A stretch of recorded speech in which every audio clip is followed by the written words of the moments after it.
Seja muito bem-vindo à disciplina de Metodologia Científica e também ao início do nosso semestre letivo. É um grande prazer estar aqui com você. Eu sou a professora Maria Luzia. Eu tenho graduação em Ciências Sociais e em Pedagogia, mestrado e doutorado em Educação. Trabalharemos juntos, portanto, a disciplina de Metodologia Científica e nós vamos perceber as diversas questões que perpassam a metodologia. Na nossa aula de hoje, nós trabalharemos a cientificidade do conhecimento. Então, nós vamos pensar o que é conhecimento, de que forma nós adquirimos esse conhecimento. Vamos perceber que existem diferentes tipos de conhecimento. E aí, a gente vai perceber também que existe aquele conhecimento que nós aplicamos, que nós utilizamos no nosso dia a dia, e existe aquele conhecimento que é requerido no nosso fazer acadêmico, no nosso trabalho, no desenvolvimento da nossa carreira. É importante nós sabermos o quê? Que todos esses conhecimentos são importantes, têm a sua validade, entretanto, têm a sua aplicabilidade em cada momento específico. No decorrer da nossa disciplina, nós vamos trabalhar também as questões pertinentes às normas, às regras das formatações dos trabalhos científicos e as diferentes formas, os diferentes tipos de trabalhos científicos que nós podemos realizar. Lá no quadro, nós começamos com a nossa contextualização. Começamos então falando a respeito do conhecimento, que é o ato de perceber ou compreender por meio da razão ou da experiência. Então, é um modo de compreender ou explicar a realidade. O conhecimento, ele é o quê? Ele é uma construção. Então, nós construímos o nosso conhecimento ao longo da nossa vida, a partir das relações, das experiências que nós vivenciamos. Existem diferentes tipos de conhecimento que movem o mundo, como o conhecimento mitológico, o conhecimento religioso, ou aquele que nós chamamos de conhecimento teológico, filosófico, o conhecimento científico e também o senso comum. Então, o que é que nós precisamos saber? Que cada um desses tipos de conhecimento tem as suas características específicas, parte de princípios específicos. Com o decorrer da nossa disciplina, nós vamos perceber, por exemplo, que o conhecimento científico, ele é sistematizado, ele parte de normas, de métodos, de regras mais rígidas que o senso comum, por exemplo, que também é chamado de conhecimento empírico ou de conhecimento vulgar. O senso comum, ele faz o que? Ele não questiona, diferente do conhecimento científico, diferente do conhecimento filosófico, que trazem esse questionamento. Ainda lá no quadro, continuando com a nossa contextualização, nós temos aqui um autor que nos diz que o conhecimento, ele é libertador, porque ele dá aos indivíduos a capacidade de independência e de autonomia. Então, quando eu conheço alguma coisa, quando eu sei sobre um determinado assunto, eu consigo pensar de forma independente, de forma crítica. Portanto, eu sou autônomo em relação àquele determinado assunto. Eu não aceito aquelas verdades prontas, aquelas verdades instituídas. Eu penso, eu reflito sobre aquilo. Então, quando nós pensamos nesse conhecimento que é libertador, que nos dá independência, nos dá autonomia, nós precisamos partir daquilo que é racional. Então, a racionalidade é a qualidade ou caráter do que é racional, do que é lógica, do que é lógico. Então, é a nossa capacidade de exercermos a nossa própria razão. Nós pensamos, nós refletimos sobre aquele determinado assunto. Então, nós empregamos um raciocínio para resolver problemas, para resolver determinadas questões. E quando nós pensamos em metodologia, em sua origem, o termo ele tem o significado de caminho, de forma que se utiliza, é um meio que nós utilizamos para realizar uma determinada tarefa. E aqui no nosso caso específico, é o caminho que vamos utilizar para construir o nosso conhecimento. Então, nós vamos perceber como é que nós construímos o nosso conhecimento, quais são as influências que nós recebemos na construção desse conhecimento. E tendo todas essas questões em mente, vamos dar início aos nossos conceitos.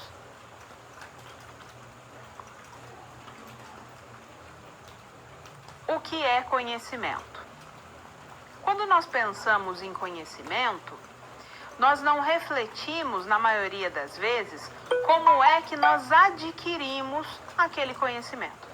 Uma das primeiras maneiras que nós adquirimos conhecimento é ali no seio da nossa família, com as pessoas com quem nós convivemos. Pais, irmãos, tios, avós, primos, etc. Então, a partir daquelas relações que nós estabelecemos, nós adquirimos conhecimento, nós começamos a perceber, a entender determinadas questões. Depois, nós vamos à escola. Ali nós adquirimos outro tipo de conhecimento. Na universidade, nós também ampliamos o nosso conhecimento. No nosso ambiente de trabalho, também ampliamos o nosso conhecimento.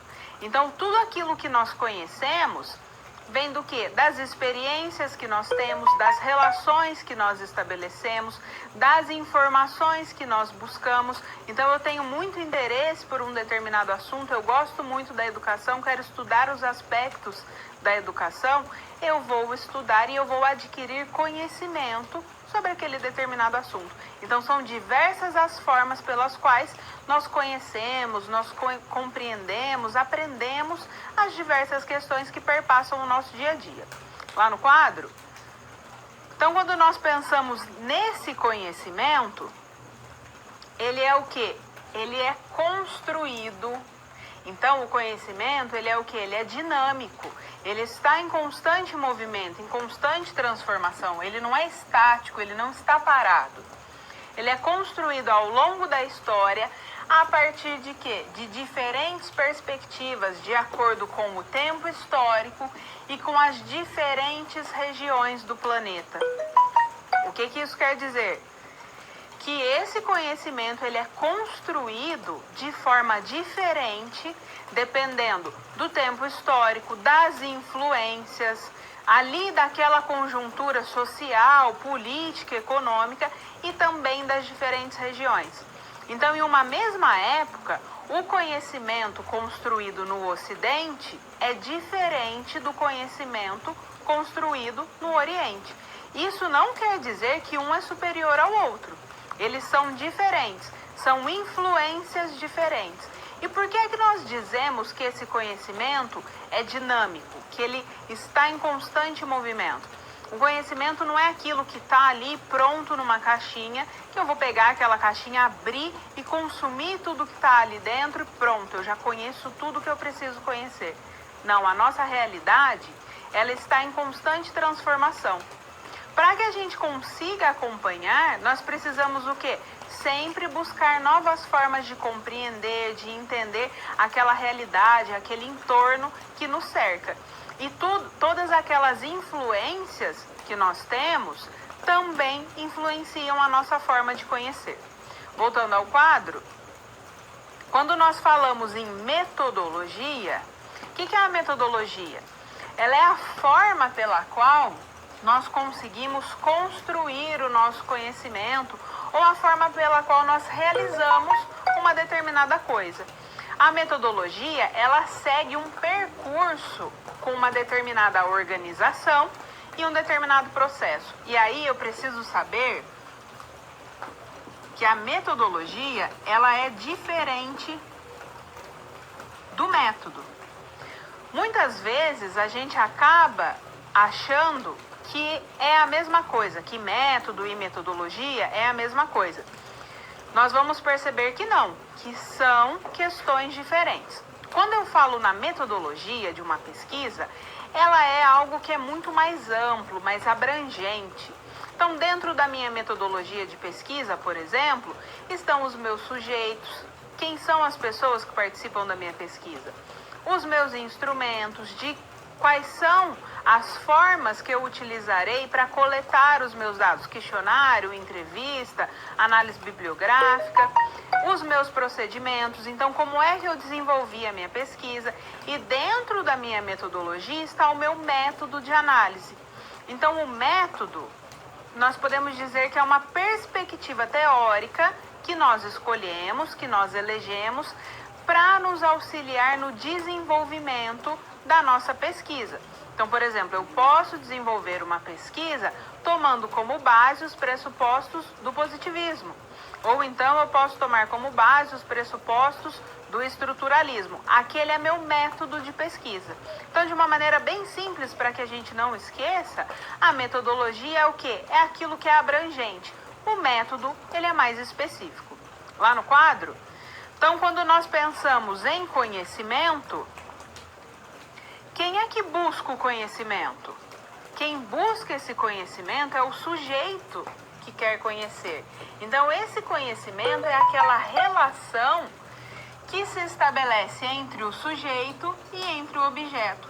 O sujeito que busca conhecer, compreender, desvendar esse objeto.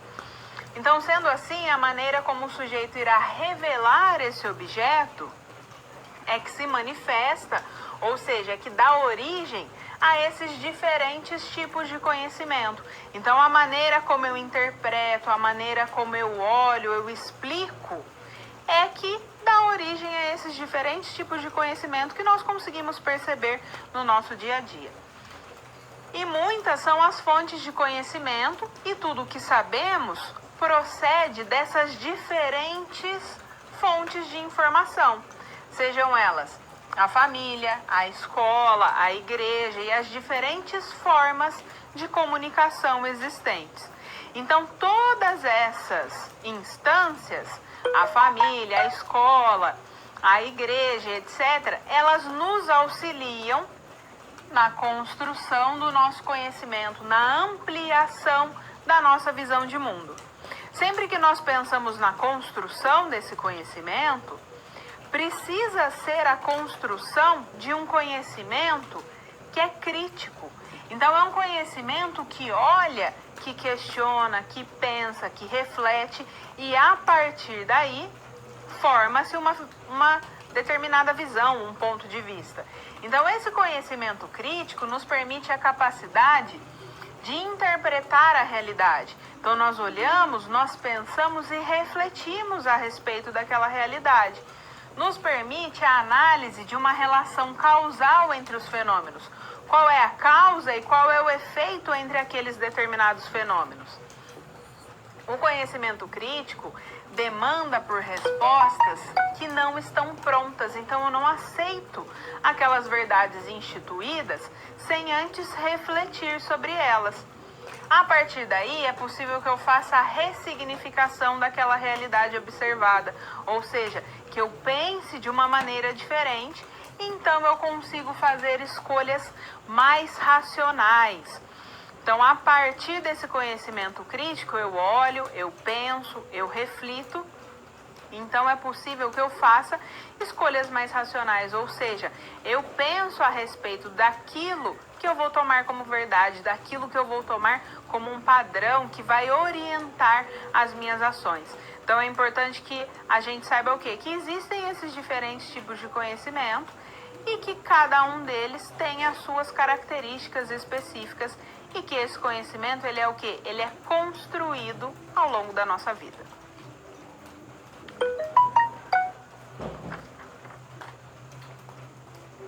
Tipos de conhecimento.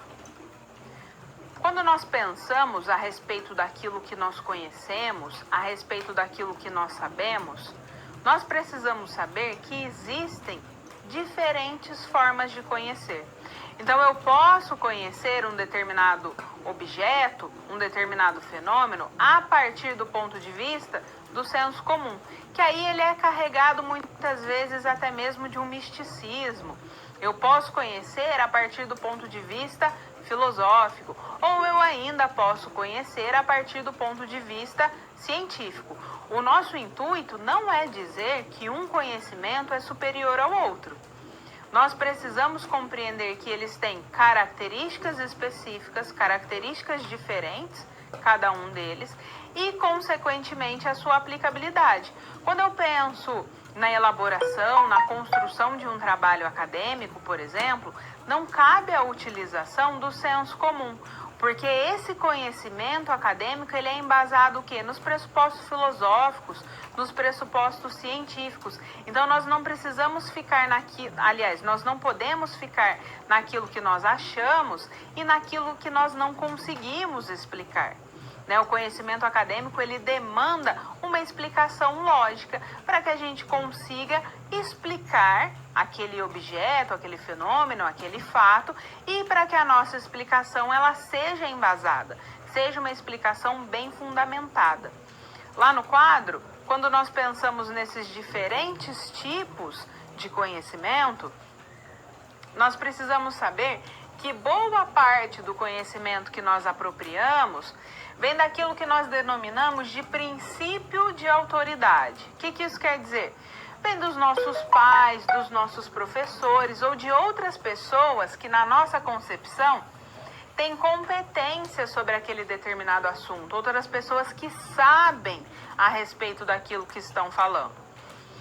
À medida que esses conceitos previamente são negados, ou à medida que esse princípio de autoridade é negado, pela evidência, ou seja, nós conseguimos comprovar, nós o substituímos por outros conceitos e por outros conhecimentos. E aí, quando nós pensamos nessa característica de negar esses conhecimentos, não é simplesmente rejeitar, fazer uma crítica pela crítica. A partir da evidência, a partir do momento que nós de fato percebemos que as coisas não são daquela maneira que inicialmente foram nos colocadas, nós fazemos o quê? Construímos outros conhecimentos, outros conceitos. Vamos pensar num exemplo muito simples para que a gente consiga entender isso. A criança, quando ela começa a andar, ela é muito curiosa, então tudo ela quer pegar, quer colocar a mão, colocar na boca, e aí quando ela vai se aproximando da tomada, pode ser que ela sofra um acidente.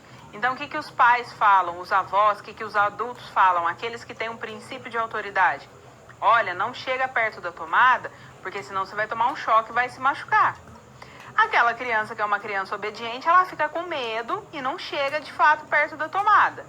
À medida que essa criança vai crescendo, que ela vai vivenciando outras coisas, ela vai percebendo que ela pode chegar ali perto da tomada, que ela não vai tomar um choque, que ela pode plugar o carregador do tablet ou o carregador do celular, que ela não vai tomar um choque. Então, pela evidência, ela nega aquele conceito que veio a partir daquele princípio da autoridade e ela constrói outro conceito. Ela vai percebendo que o simples fato dela chegar perto da tomada, dela plugar o seu carregador, não vai fazer com que ela se machuque. É dessa forma, é a partir da evidência, a partir do momento que nós vivenciamos outras experiências, conseguimos perceber outras questões, nós vamos negando aqueles conceitos previamente estabelecidos e construindo outros conceitos. E aí nós precisamos saber que existem diferentes tipos de conhecimento e diferentes formas que nós utilizamos para explicar os fenômenos que nós percebemos na nossa realidade. Lá no quadro, nós conseguimos perceber alguns desses tipos de conhecimento. Então, por que existem esses diferentes tipos de conhecimento? Porque o ser humano sempre teve essa necessidade de entender, de explicar o mundo ao seu redor. Por isso é que existem diferentes formas de compreender e de explicar o mundo. O senso comum, a religião, a filosofia, a ciência são o quê? São formas de compreender e de explicar essa realidade. Então, nós podemos dizer que o senso comum, ele é uma das primeiras maneiras que nós adquirimos conhecimento. E nós obtemos esse conhecimento a partir do quê? Das nossas experiências, das nossas crenças, das informações, daquelas relações que nós estabelecemos. Muitas vezes esses conhecimentos, eles são até mesmo mitos. A gente não sabe explicar porquê daquilo. E é a partir do questionamento desse senso comum é que nós conseguimos perceber esses outros tipos de conhecimento. Então, olha só, o conhecimento religioso, o conhecimento teológico, ele tem as suas bases no quê? Na fé. A fé tem seus princípios em quê? Em Deus. Então, ele é um conhecimento que é infalível, que é inquestionável. Eu não questiono aquilo que é decorrente da fé, porque a fé é embasada no quê? Nos princípios divinos. Então eu tomo aquilo como uma verdade absoluta e assumo todos aqueles princípios que vêm como verdade, como aquilo que me orienta, que orienta a minha ação. A filosofia, que é um outro tipo de conhecimento, tem a sua base no quê? No logos. O que é o logos? É a lógica por trás do argumento. Então, esse conhecimento filosófico, ele é o questionamento. Ele trabalha com conceitos e com a relação entre esses conceitos. Ele é embasado no quê? Também na razão, naquilo que é racional. Eu penso, eu reflito a respeito dessas questões. E o conhecimento científico? O conhecimento científico, ele também tem a sua base na razão. Mas aí você pode se questionar, mas o conhecimento filosófico também não tem essa base? A diferença é que o conhecimento científico, ele parte da experimentação. Então, ele busca maneiras de provar uma relação de causa e efeito presentes naquele fenômeno. A partir da evidência, da experimentação, nós conseguimos provar aquilo que a ciência toma como verdade. Quando nós pensamos nesse conhecimento científico, ele tem início lá no século XVI, XVII, e ele é orientado pelo quê? Pela demonstração, pela prova, pela razão. Eu preciso comprovar, eu preciso mostrar a validade daquilo que eu estou fazendo. E aí, quando nós pensamos no desenvolvimento desse conhecimento científico, nós não podemos nos esquecer nem do iluminismo e nem do capitalismo, que são momentos de transformação da sociedade, momentos de transformação na forma de conhecer, de compreender a realidade, que influenciam de forma determinante a construção e o desenvolvimento desse conhecimento científico. Então, sempre que eu falo nesses diferentes tipos de conhecimento, eu não coloco eles em uma cadeia de hierarquia, como se um fosse melhor que o outro. Todos eles têm a sua validade, né, tem ali a sua fundamentação, mas cada um deles tem a sua aplicabilidade específica em determinado momento.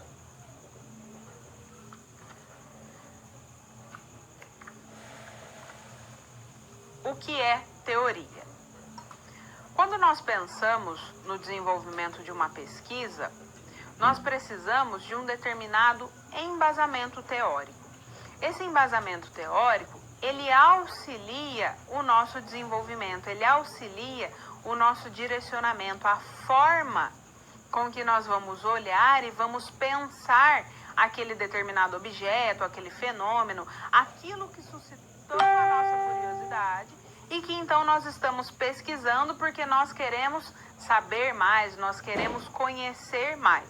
Então, sempre que eu penso, vamos pensar, né, no desenvolvimento acadêmico, de uma pesquisa acadêmica, eu preciso ter como base uma perspectiva teórica.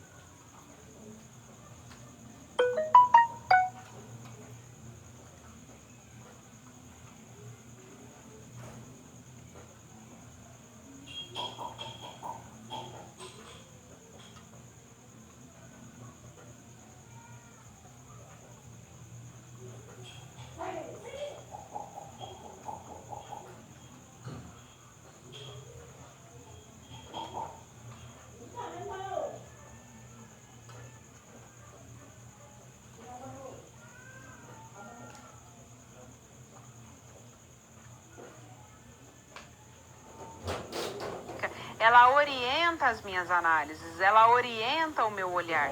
Essa teoria orienta as leituras, as fontes bibliográficas que eu vou buscar para que o desenvolvimento da minha pesquisa seja confiável, para que a minha pesquisa de fato tenha aquele caráter, aquela perspectiva científica.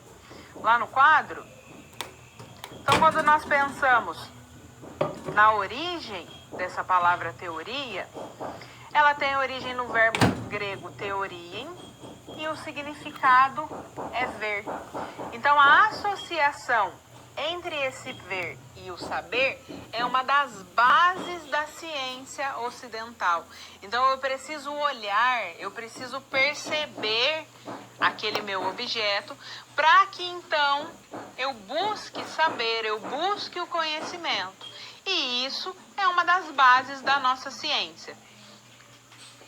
As teorias, elas são formadas por um conjunto de elementos que dão legitimidade e validade à sua visão de mundo e que são compartilhados por membros de uma comunidade científica que compartilham de uma mesma perspectiva ou de uma mesma abordagem.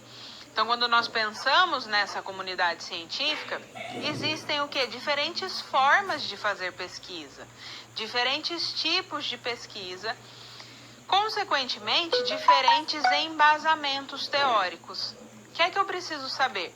Que quando eu vou desenvolver uma pesquisa, o meu embasamento teórico ele precisa ser muito sólido, ele precisa ser muito bem fundamentado para que eu dê conta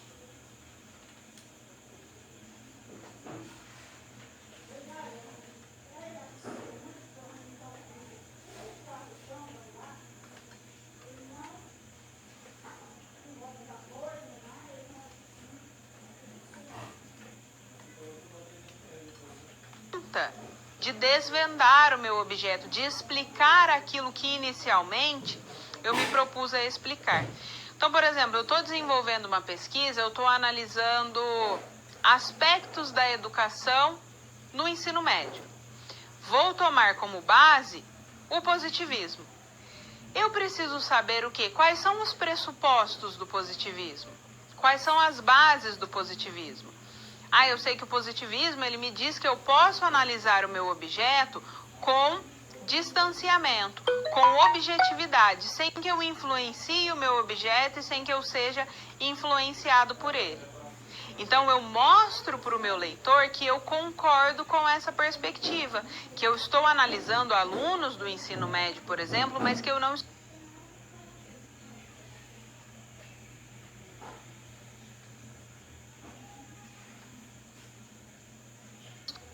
estou interferindo ali naqueles alunos. E para isso eu preciso buscar esses autores dessa comunidade científica que desenvolvem a sua pesquisa a partir dessa mesma perspectiva teórica para que eu tenha base, para que eu tenha fundamentação. Então, quando eu escrevo uma pesquisa, eu preciso o quê? Conversar com diferentes autores ali que compartilham da minha perspectiva teórica para que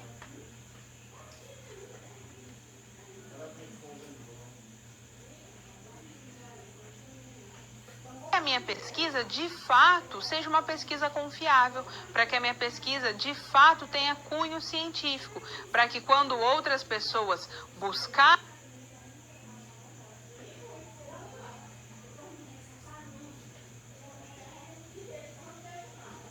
encontrarem essa pesquisa, elas consigam perceber todo o percurso trilhado e todo esse embasamento que foi utilizado na construção dessa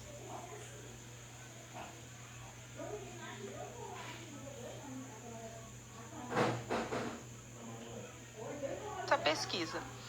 Voltando ao quadro, então quando nós ainda falamos de teoria, nós podemos dizer que ela é como se fosse uma lente por meio da qual nós enxergamos e tentamos explicar o mundo. A teoria, então, é essa lente que nos ajuda a explicar, a olhar, a desvendar o nosso objeto.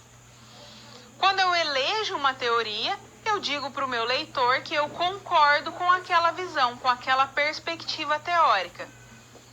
As teorias, elas não são capazes de abarcar e explicar a totalidade dos fenômenos. Elas se limitam a dar mais clareza, nos permitem realizar observações sistemáticas e dão visibilidade aos mecanismos que operam em determinados fenômenos sociais, dentro do seu alcance teórico e metodológico. Então, as teorias, elas também têm as suas limitações. Nenhuma delas é capaz de abarcar e de explicar a totalidade. Até mesmo porque o conhecimento, ele é o quê? ele é dinâmico, ele está em constante transformação. Então, as teorias, elas são o quê? São explicações da realidade. E quais são as funções dessas teorias? Colaborar para esclarecer melhor o nosso objeto de investigação, então eu consigo olhar e interpretar aquele objeto. Ajudar a levantar questões, a focalizar o problema, as perguntas e a estabelecer hipóteses com mais propriedade.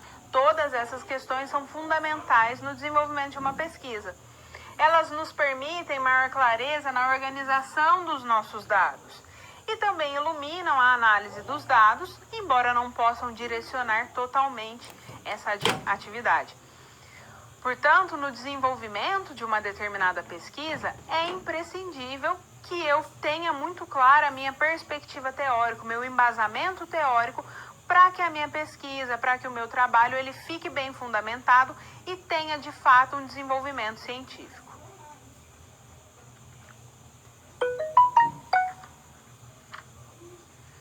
A produção do conhecimento.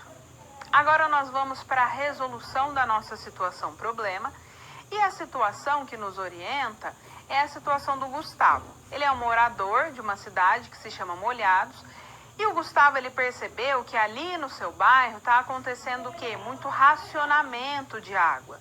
Então, vira e mexe, a prefeitura está fazendo o quê? Cortando o fornecimento de água. E isso tem causado muitos problemas com os moradores. Além do transtorno, que é ficar sem o fornecimento de água, alguns moradores têm se revoltado, dizendo que a prefeitura está fazendo isso porque tem interesse financeiro, interesse político por trás daquilo ali. Diante desses constantes cortes, as pessoas começaram a fazer o quê? Armazenar água de uma maneira que não é correta, então isso ocasiona outros problemas. O Gustavo, percebendo toda essa situação, ele fez o quê? Ele buscou uma empresa que estabelece parceria com as pessoas que querem desenvolver projetos, e ele tem a ideia de desenvolver um projeto de conscientização dessa população, daquele bairro, para que eles consigam perceber que esse racionamento de água, esse corte no fornecimento, ele é decorrente também do quê? Das mudanças climáticas. Que essas mudanças influenciam diretamente na nossa realidade, no nosso dia a dia. Então, lá no quadro, o que é que a gente consegue se questionar a partir disso?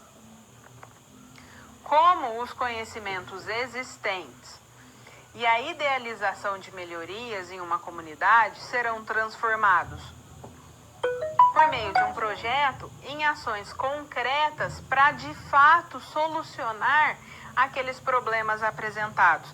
Então, o Gustavo, ele precisa, de fato, pensar como é que ele vai escrever o seu projeto social a respeito dessas informações e da conscientização sobre a falta de água no bairro, para que, posteriormente, isso, de fato, seja aplicado. Quais são as escolhas que devem ser feitas nesse projeto para que essas soluções aconteçam de fato? Ou seja, para que essas soluções saiam do papel.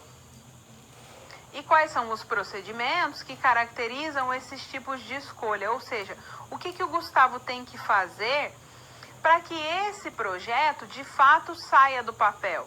Então, ele teve uma ideia muito boa, que é levar essa conscientização a essa população. Não adianta essa população ficar revoltada com o corte no fornecimento, mas também não mudar a sua forma de lidar ali com a água. Então, o que o Gustavo tem que fazer inicialmente? Conhecer a realidade daquelas pessoas. Como é que aquelas pessoas utilizam a água? É claro que quando nós olhamos para uma esfera macro, a utilização de água das pessoas em suas casas, quando nós comparamos com grandes indústrias, grandes multinacionais, é uma coisa muito pequena. Mas ali, dentro daquele bairro, pequenas ações podem ser fundamentais para que esse corte na água aconteça com menos frequência. Então, Gustavo, para que ele possa propor um projeto consciente, que de fato seja aplicado, ele tem que fazer o quê? Conhecer a realidade daquelas pessoas. Ele precisa ir ao bairro e perceber qual é a relação dessas pessoas com a água. Será que eles estão lavando o quintal, largando a mangueira ligada o tempo inteiro? Será que lava a louça ali também com a torneira ligada? Escova os dentes com a torneira ligada? Todas essas questões são fundamentais para que o Gustavo pense como é que ele vai desenvolver o seu projeto de conscientização dessa população a respeito da utilização da água e para que eles pensem e percebam que o racionamento é decorrente não somente da vontade do órgão público, mas também das questões climáticas que influenciam diretamente esse fornecimento. Então, lá no quadro, para que a gente pense na resolução dessa nossa situação-problema, é fundamental pensar sobre quais são as possíveis origens dos problemas que estão relacionados com essa falta de água. Então, da onde que vem esse racionamento? Qual é a origem desse problema, desse racionamento? A partir do entendimento a respeito dessas mudanças climáticas e dos seus desdobramentos, será mais coerente entender essa falta de água, os motivos do racionamento, para somente então poder listar as possibilidades de soluções para os problemas decorrentes dessa questão. Então, eu só posso propor uma solução, uma mudança, quando eu compreendo a origem, da onde é que vem aquele problema. A partir daí, é possível que eu proponha o quê? Que eu proponha soluções. Então, o que o Gustavo tem que fazer? Levantar evidências, obter dados objetivos e verificáveis, relacionar esses dados e aplicar a essas informações uma análise que permita ter uma resposta sobre as possíveis ações concretas para a solução dos problemas enfrentados por essa comunidade devido a essa falta de água. Então, essas evidências, elas são fundamentais para que seja possível pensar como é que eu posso propor uma mudança, como é que eu posso propor uma alteração naquele cenário para tentar sanar, para tentar solucionar aquele problema.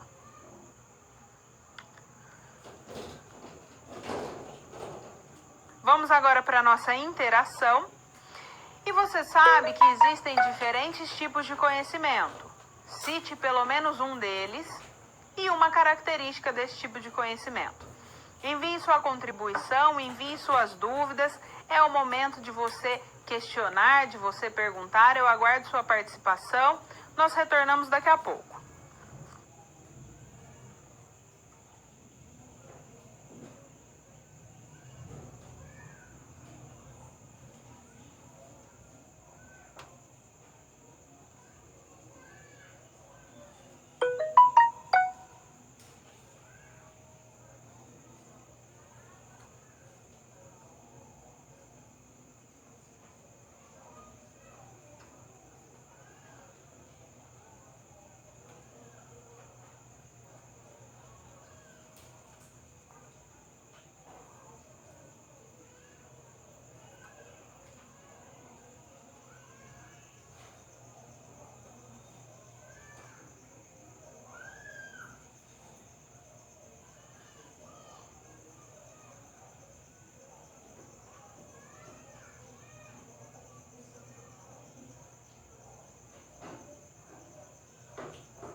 Bom, pessoal, então nós temos uma contribuição lá do Polo de Santana do Araguaia, que diz que o conhecimento do senso comum é aquele conhecimento que não tem comprovações científicas, comprovações acadêmicas.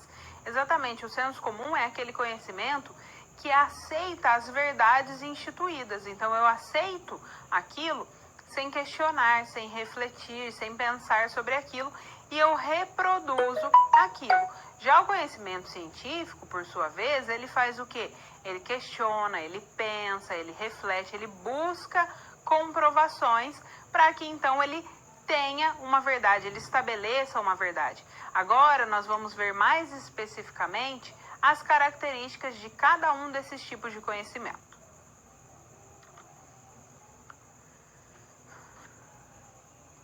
Conhecimento senso comum. O senso comum é uma das primeiras maneiras que nós adquirimos conhecimento. Então, ali, quando nós nascemos, nas relações que nós estabelecemos com a nossa família, aquilo que a gente começa a saber, começa a compreender e reproduzir, muitas vezes é um conhecimento com base no quê? No senso comum. À medida que a gente cresce, que a gente se desenvolve, que a gente busca outras fontes de conhecimento, nós construímos também outros tipos de conhecimento. Então, nós nos apropriamos desses outros conhecimentos. O nosso conhecimento, ele está em quê? Em constante construção, em constante transformação. Por isso é que nós não ficamos somente ali no senso comum. Nós conseguimos ampliar a nossa visão, enxergar as coisas sob diferentes pontos de vista. Lá no quadro, então, quando nós pensamos aí nesse senso comum, nós precisamos retomar também o conhecimento mitológico. O conhecimento mitológico, ele tem um papel de transmissão de valores e também ele traz a explicação fantasiosa sobre os determinados fenômenos. Por que nós precisamos dessas explicações? Porque isso nos traz segurança. Isso tem um papel na formação do nosso pensamento ocidental.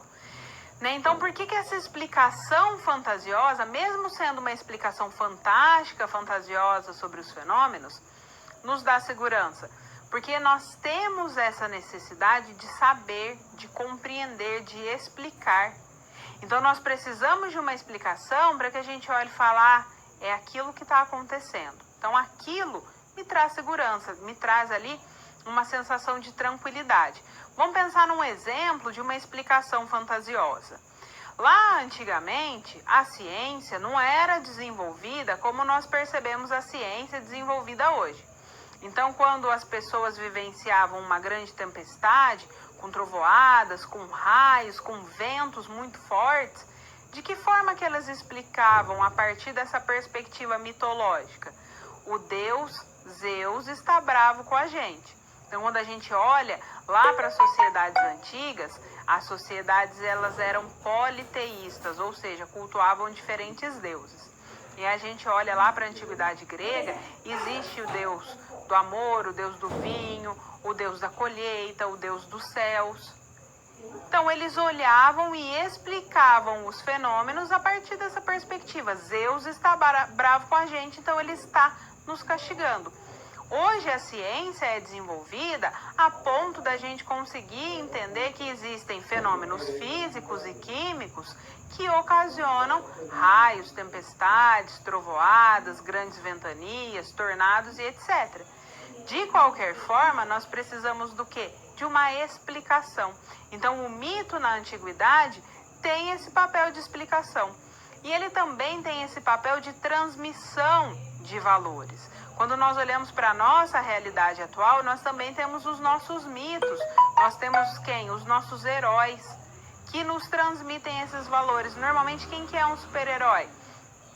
É aquela pessoa que tem poderes extraordinários, seja de nascimento, ou seja, de alguma forma que ela adquiriu, e ela abre mão da própria vida em prol do todo, em prol da coletividade. Então, ele nos transmite esse valor de pensar no coletivo, de pensar nas outras pessoas, de ser uma pessoa altruísta.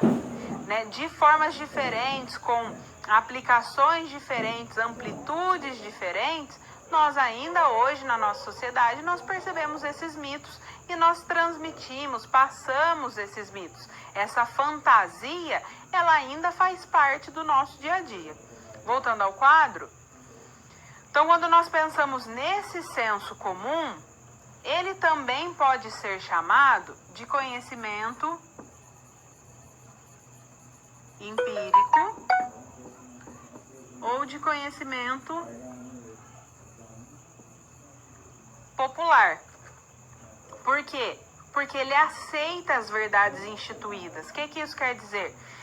Isso sempre foi dessa maneira, eu sempre ouvi dizer assim, então vamos continuar fazendo isso dessa mesma forma. Eu aceito sem questionar, sem pensar. Então ele é um conhecimento que ele é adquirido por meio dessas vivências construídas no nosso dia a dia e que se dá por essa relação e por essa interação contínua com o meio ambiente ou com o meio social que nós vivemos. A partir dessas relações, a partir dessas interações, nós construímos. E esse conhecimento, ele é construído por tentativas que resultam em erros ou em acertos. Por isso também que ele é chamado de conhecimento empírico, né? Porque ele parte dessas tentativas que resultam nos erros ou que resultam nesses acertos. Aí você pode pensar, mas então essa tentativa não é pertinente ao conhecimento científico? É uma tentativa diferente, é uma experimentação diferente. O conhecimento científico, ele parte ali de uma perspectiva bem sistematizada, bem organizada. O senso comum não, são tentativas que às vezes dão certo e às vezes não dão certo. Então vamos pensar num exemplo, né? Você já deve ter ouvido que chá de boldo é bom para quando você está ali com mal-estar no fígado, um mal-estar no estômago.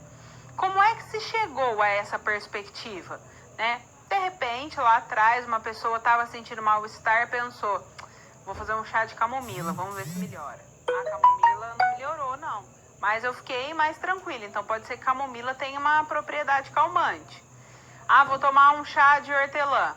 Chá de hortelã também não melhorou. Então vou ferver um boldo. Fervi o boldo, melhorou, então eu sei que quando eu tô com aquele mal-estar, eu tomo boldo. Por quê? Não sei. Eu sei que existe aquela característica, então são tentativas que resultam em erros e acertos e a partir daí a gente reproduz. Esse senso comum, às vezes, também a gente acaba propagando, divulgando, né, questões que nem sempre são verdades e aí a gente tem que tomar cuidado com isso, né? Existem muitas coisas, por exemplo, gato preto dá azar, e aí as pessoas têm um receio em relação ao gato preto. Ou então, a gente não pode tomar manga com leite porque faz mal. Mas por quê? Não sei, faz mal. E aí quando a gente vai buscar a origem, existem alguns pesquisadores, algumas histórias que dizem que essa história da manga com leite veio lá atrás da época da escravidão, que nas fazendas existiam muitos pés de manga e também existia ali o gado. Para que os escravos não pegassem a manga e não tomassem o leite, os senhores faziam o quê? Não pode misturar manga com leite, porque senão vai fazer mal. Dessa forma, a gente acaba reproduzindo, propagando essas ideias que na maioria das vezes não tem fundamentação, que a gente não consegue explicar. Voltando ao quadro, então quando nós pensamos nesse senso comum, ele se baseia nessa educação informal, que é transmitido de geração em geração. Minha avó ensinou para minha mãe me ensinou e eu vou passar para frente aquele conhecimento. Mesmo quando consolidado como uma convicção, cultura ou tradição, ele ainda é ametódico, assistemático e nós podemos dizer também que ele é acrítico. Se e somente se nós levarmos em consideração os métodos e técnicas científicos. O prefixo a, ele nega a palavra. Então, o conhecimento do senso comum não tem método, não parte de perspectivas, de um sistema organizado. E é um conhecimento que não critica. Quando eu olho para as questões científicas e tomo isso como uma comparação.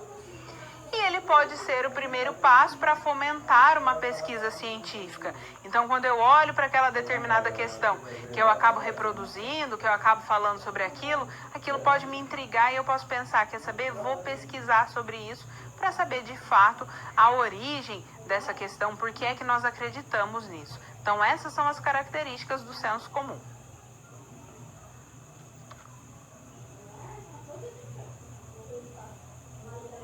Conhecimento filosófico. Quando nós pensamos no conhecimento filosófico, ele é aquele conhecimento que nos leva a refletir, a pensar, a questionar, a criticar. Mas não é a crítica somente pela crítica. Ah, eu vou olhar aquilo ali e eu vou criticar. Por quê? Não sei, quero criticar. Não, o conhecimento filosófico, ele parte de um método pré-estabelecido. Ele é um conhecimento que ele é organizado, que ele é sistemático, que ele tem os seus pressupostos bem estabelecidos para que seja possível olhar e questionar. Então, se o senso comum ele é aquele conhecimento que aceita aquelas verdades instituídas e reproduz aquilo, o conhecimento filosófico não aceita essas verdades. Ele olha, pensa, reflete, para que então seja possível dizer, olha, isso é verdade ou não, nós precisamos olhar de uma maneira diferente. Então, o conhecimento filosófico é aquele conhecimento que nos leva a quê? A pensar, a refletir sobre os determinados assuntos, fenômenos, fatos que perpassam a nossa realidade. Lá no quadro. Então, o conhecimento filosófico, ele se questiona a respeito dos fenômenos. Ele estimula uma análise para que seja possível resolvermos os problemas. Então, a gente analisa, a gente pensa, a gente reflete. E ele parte de um método bem estabelecido, que é o método filosófico. Ele parte do método racional, ou seja, ele usa a razão, no qual se prevalece a dedução. Então, o conhecimento científico, ele também usa a razão, mas por meio da experimentação, ele chega às suas respostas. Já o conhecimento filosófico chega às suas respostas por meio do quê? Por meio da dedução. Então, quando nós pensamos na filosofia, a filosofia, ela é aquela ciência que não aceita uma verdade antes de questionar. E aí nós precisamos ter muito cuidado que muitas vezes nós reproduzimos ideias que vêm do senso comum a respeito daquilo que é filosofia. Você já provavelmente deve ter ouvido uma pessoa falar assim, aquele cara ali tá só filosofando. Ele fica falando e não fala nada, tá só divagando. A gente precisa desconstruir, deixar de lado essa ideia que a filosofia é simplesmente ficar falando coisas sem sentido. Isso é uma ideia errada que é transmitida pelo senso comum. A filosofia nos auxilia a pensar problemas reais, a pensar problemas que são pertinentes ao nosso dia a dia, que são pertinentes à nossa realidade. Então, nos ajuda a olhar e pensar, mas por que é que eu sempre ajo dessa forma nessa determinada situação? Isso não precisa ser dessa forma, isso pode ser construído de uma outra maneira. Então, a partir do questionamento, nós conseguimos construir um outro posicionamento, conseguimos construir uma outra perspectiva, uma outra visão de mundo. Lá no quadro, portanto, quando nós falamos nessa filosofia, a filosofia ela desenvolve no ser humano a capacidade de quê?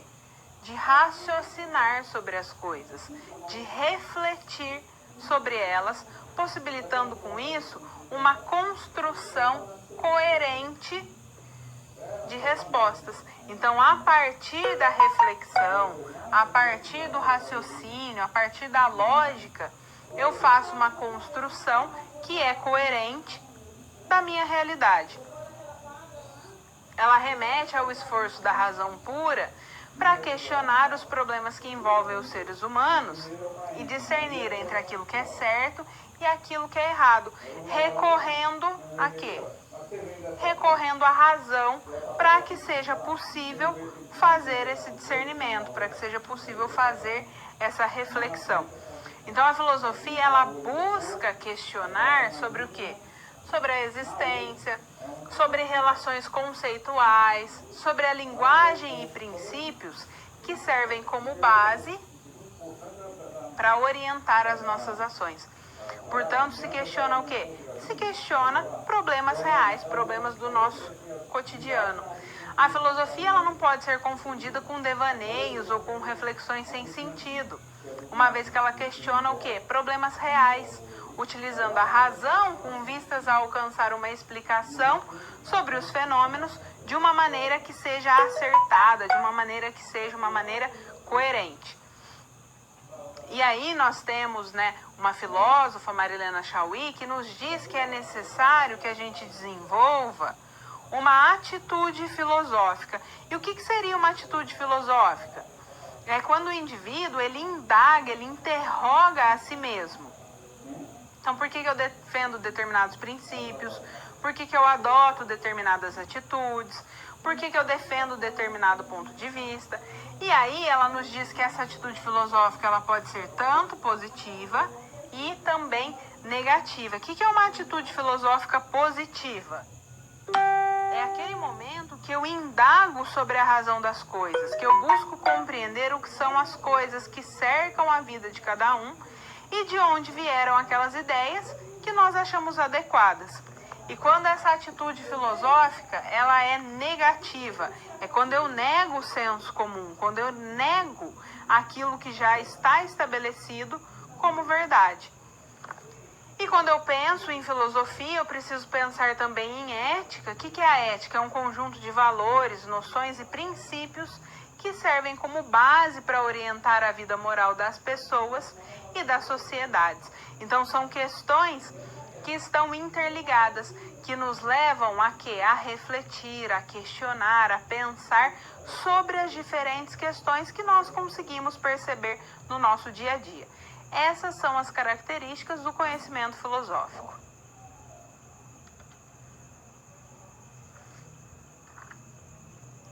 Conhecimento científico. Ao pensar no conhecimento científico, nós precisamos compreender que ele é um conhecimento que é sistematizado, que é um conhecimento que parte de métodos, de normas específicas que orientam o seu desenvolvimento. Mas as sociedades, elas não foram sempre orientadas a partir desse conhecimento científico. O conhecimento científico, ele tem seu surgimento ali, juntamente com o surgimento da Idade Moderna, quando nós percebemos a queda, quando nós olhamos ali para a parte ocidental, quando nós percebemos, então, a queda do teocentrismo e a ascensão do antropocentrismo. Para que a gente consiga entender isso, nós precisamos retomar o quê? A ideia lá das revoluções burguesas. As revoluções burguesas, elas marcam a passagem da Idade Média para a Idade Moderna. Lá na Idade Média, o que era predominante? O conhecimento religioso, o conhecimento teológico. Ou seja, tudo que nós conhecemos vem de Deus. Deus é que nos permite saber, nós não podemos buscar outras formas de conhecer. Quem ousou buscar essas outras formas de conhecer foi até veementemente punido por essas instâncias religiosas que eram poderosas ali na sociedade. As revoluções burguesas são Revolução Francesa, Revolução Industrial e Iluminismo. De uma maneira muito simples, a Revolução Industrial muda o que é a forma de produzir da sociedade. Se lá na Idade Média a produção era predominantemente agrária, na Idade Moderna a produção passa a ser predominantemente industrial. A Revolução Francesa, ela muda o que é a administração da sociedade. Então, se lá na Idade Média nós tínhamos o quê? A monarquia absolutista, o rei governa soberano a sociedade, a igreja tem forte influência. Na Idade Moderna nós percebemos a queda dessa monarquia absolutista e a ascensão do Estado moderno burguês, que é mais ou menos essa divisão de poderes que nós conseguimos perceber hoje na nossa sociedade. E o Iluminismo? O iluminismo, ele marca essa mudança de pensamento. Então, se lá na Idade Média o que vigorava era o teocentrismo, Deus no centro do conhecimento, Deus no centro das explicações, com a Idade Moderna e posteriormente com a Idade Contemporânea até os nossos dias de hoje, nós percebemos o quê? O homem no centro das explicações, no sentido de que o conhecimento ele não é mais limitado, ele não é mais determinado somente por aquilo que a igreja, que os preceitos divinos nos permitem conhecer. Os indivíduos buscam novas formas de conhecimento e aí nós percebemos a ascensão desse conhecimento científico, que busca, que faz experimentações, que vai buscar validade. Então nós percebemos também a transformação da sociedade a partir da ascensão, da construção dessa nova forma de conhecer, de pensar a sociedade.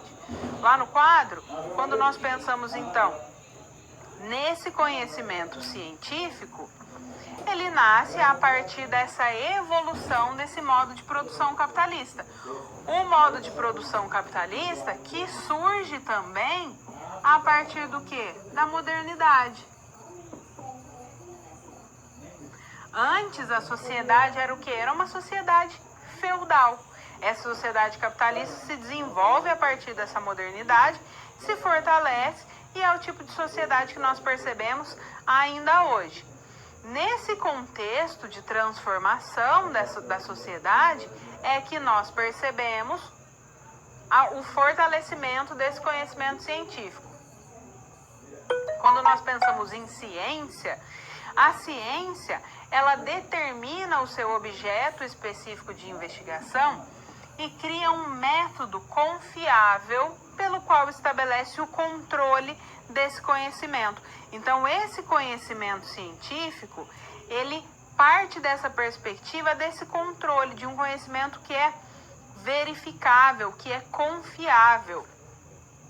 Esses métodos rigorosos possibilitam estabelecer um conhecimento sistemático, preciso, causal e objetivo que permite a descoberta de relações universais entre os fenômenos, a previsão de acontecimentos e também a ação sobre a natureza de uma maneira mais segura. Então, o conhecimento científico ele é esse conhecimento que parte dessas perspectivas, desse sistema, desse método preciso. Quando nós pensamos nesse desenvolvimento do conhecimento científico, nós precisamos pensar também no método científico, que é aquilo que nos auxilia no desenvolvimento de uma pesquisa. E aí, quando nós pensamos no desenvolvimento de uma pesquisa acadêmica, por exemplo, esse método científico ele é utilizado tanto pelas ciências naturais quanto pelas ciências sociais. E aí é claro que cada uma dessas ciências tem as suas características específicas, mas de uma maneira geral, quais são esses passos, né? Primeiro eu faço o quê? Uma observação, uma caracterização objetiva daquela realidade que eu vou pesquisar. Depois que eu faço essa observação, eu preciso pensar no meu problema inicial de pesquisa.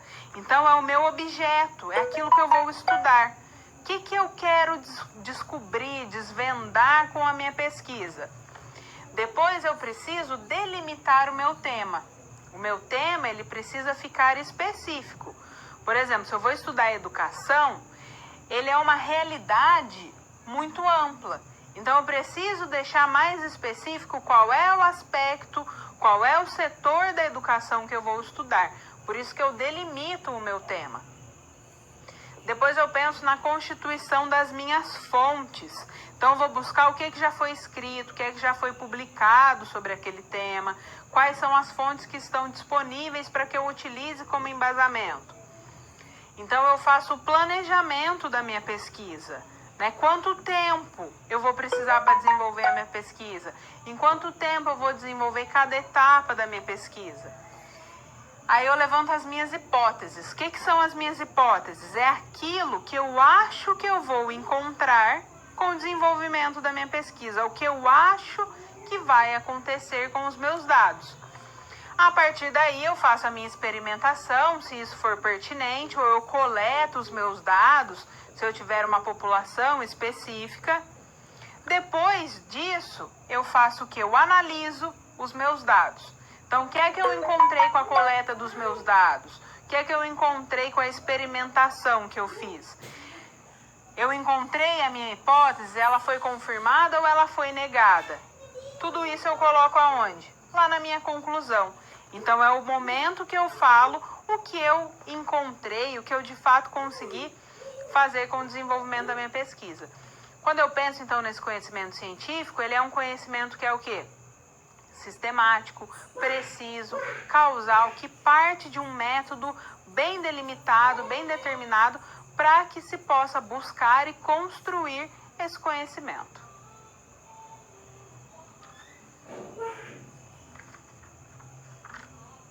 A aplicabilidade do conhecimento científico. Vamos agora para a resolução da nossa situação-problema. E a situação que nos orienta é a situação do Gustavo. Ele é um morador de um bairro na cidade de Molhados e ele percebeu que o racionamento de água naquele bairro tem incomodado a população. Então, tem levado muitos problemas para aquela população. Como se não bastasse esse racionamento, as pessoas começaram o que? Armazenar água de uma maneira errada.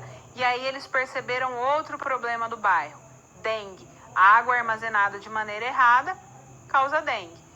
Então ele foi percebendo diversos outros problemas no desenvolvimento da sua pesquisa e o Gustavo precisou pensar em quê? Em novas soluções, em novas propostas, para que fosse possível ele tentar sanar o problema daquele bairro a partir do projeto que ele está desenvolvendo juntamente com aquela empresa que financia esses desenvolvimentos de projetos. Então, lá no quadro, quando nós olhamos para essa situação, diante da escassez de água no bairro, os moradores estão passando por dificuldades para encontrar até mesmo água potável. Os estabelecimentos que tinham essa água estavam vendendo a preços abusivos, além de terem grandes filas de consumidores. Uma moradora procurou Gustavo para sugerir a construção de poços artesianos a fim de atender a comunidade local. O Gustavo ele gostou da ideia, mas por ser uma questão diretamente ligada à saúde, ele sabia que iria requerer a busca de informações a respeito para que ele pudesse inserir essas questões ali no seu projeto. Então, de que forma o Gustavo poderá avaliar a possibilidade de construção desses poços artesianos, bem como os procedimentos necessários para essa realização, utilizando o conhecimento científico? Então, com base no conhecimento científico, de que forma o Gustavo vai poder propor a construção desses poços artesianos? Ele pode simplesmente olhar e falar, nossa, que legal, é uma ideia muito boa, vou colocar no projeto. Provavelmente esse projeto vai ser negado se ele não levar as evidências de que é possível fazer essa construção. Então ele não pode ficar ali naquela ideia do senso comum de que isso vai ser muito bom, mas não mostrar uma solução, não mostrar de que forma isso é possível fazer. Então, o Gustavo, ele precisa o quê? Se planejar, ele precisa se programar para que ele consiga cumprir diferentes etapas, para que ele consiga levar uma demonstração por meio daquele projeto para aquela empresa e para que essa empresa financie o desenvolvimento do projeto e até mesmo a construção desses poços artesianos, caso seja possível. Então, o que o Gustavo tem que buscar? Existe um local adequado no bairro para construir esses poços artesianos? Ah, existe. De quem é a propriedade desse local? É da prefeitura. Então, a gente precisa conversar na prefeitura para ver se ela libera esse terreno. Precisa de um profissional capacitado para fazer a análise do local, para saber se de fato ali, construindo aquele poço artesiano naquele local, vai levar uma melhoria, um benefício para aquela comunidade. Então, é um trabalho muito amplo, que precisa ser muito bem delimitado, muito bem pesquisado anteriormente, para que no momento de construção daquele projeto, ele seja eficiente, ele seja eficaz. E esse projeto venha a sair do papel, né? Não fique só ali naquela idealização. Então, lá no quadro, O Gustavo, ele deverá recorrer ao conhecimento científico pautando-se em quê? Provas, evidências, em demonstrações. Então, primeiro ele tem que fazer o quê? A avaliação do local. É possível construir poços artesianos naquele local? Ah, é possível. O solo é adequado, o local é adequado. Depois, ele precisa levantar as hipóteses. Onde serão construídos esses poços artesianos? De quem que é esse terreno? A prefeitura vai doar o terreno? A prefeitura vai ajudar nessa construção? Depois, ele precisa testar as hipóteses e analisar os dados. É possível que seja feita uma análise prévia para que aquela informação seja uma informação mais consistente, mais coerente, inserida no projeto.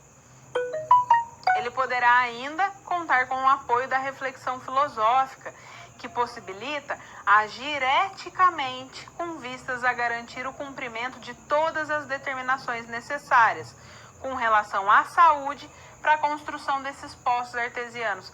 Então, é uma coisa que o Gustavo precisa fazer em conjunto com outros profissionais que sejam capacitados e o auxiliem ali naquele momento de construção. Então, testadas todas essas possibilidades, o Gustavo terá condições de compreender todos os dados da comunidade do local, a fim de verificar se e como é possível realizar tal ação. Esse cenário precisa ser baseado nas evidências e não naquilo que eles acham que pode ser. Por isso, a necessidade de pesquisas, análises e demonstrações. Portanto, o conhecimento científico, ele pode e deve ser aplicado no nosso dia a dia para auxiliar, para facilitar o nosso desenvolvimento, para facilitar a nossa vida, para nos auxiliar a resolver questões que são pertinentes e que muitas vezes levam dificuldades para o nosso dia a dia. Então, partindo dessas perspectivas, desses pontos, é possível que o Gustavo verifique essas informações e então consiga analisar se é ou se não é possível a construção desses poços artesianos ali naquela comunidade.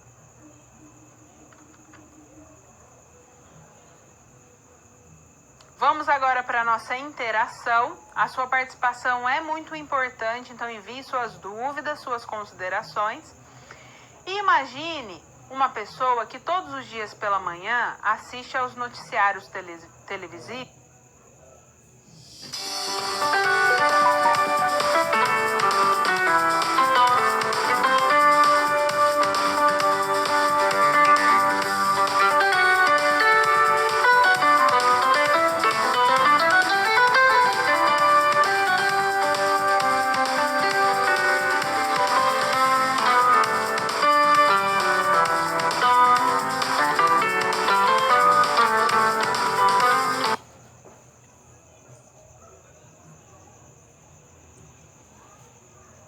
Como forma de se manter informada e consciente dos principais problemas que atingem o local onde ela mora.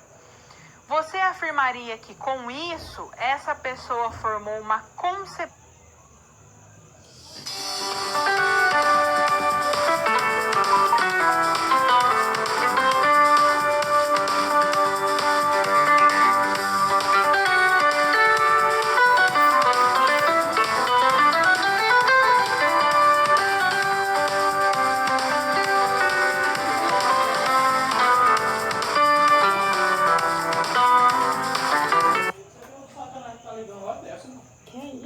crítica sobre os fenômenos e os fatos? Não será que uma pessoa que assiste jornal todo dia, ela forma uma concepção crítica sobre aquilo que ela está assistindo? Envie suas contribuições e nós vamos